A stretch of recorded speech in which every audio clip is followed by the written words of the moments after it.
আচ্ছা আচ্ছা, এখন আমার আমার গাড়িতে পাইপ আছে অবশ্য, কিন্তু একটা বোতল লাগবে ভাই। একটা বোতল নেন, আমি আপনাকে একটু দেই, সামনে পাম্প আছে। একটা ভাই বিপদে পড়ছে, তেল নাই টোটালি।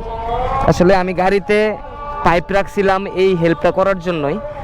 আমার কাছে অনেক কিছু আছে, এই যে গাড়ির কাগজ, আর কিছু আছে এই যে ব্যান্ডেজ, ফার্স্ট এড, ব্যথা পাইলাম হালকা, আর এই হচ্ছে পাইপ।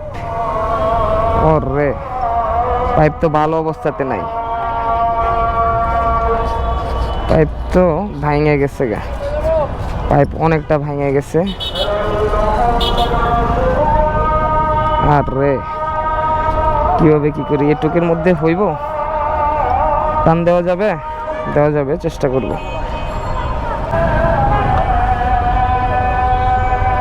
ভাই চেষ্টা করছে,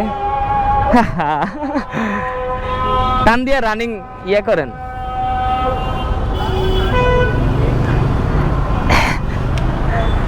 রিল্যাক্স রিল্যাক্স ভাই, আপনি রিল্যাক্সে আপনি তেল নিবেন, সমস্যা নাই।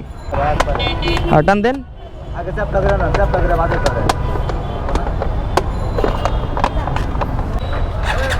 ভাই অনেক চেষ্টা করছে, আমিও দেওয়ার চেষ্টা করছি, কিন্তু এই যে পাইপ ভেঙে গেছে গা, যার কারণে আসলে এটা দিতে পারি নাই।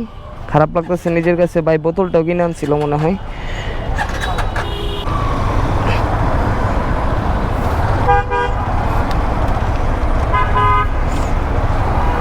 ভাইকে তেলের পাম্পে ধাক্কায় নিয়ে আসলাম, আমিও তেল ভরবো, তাই নিয়েই যাই, ওই হিসেবে নিয়ে আসলাম। আসলে বিপদে, বাইকারদের বিপদে যদি আপনি না আসেন, তাহলে আসলে এটা আমরা বাইকাররা বুঝি এক একজনের ইমোশন। এই ভাইটা আসলে চাকরি করে, উনি আসলে বিপদে পড়ে গেছে।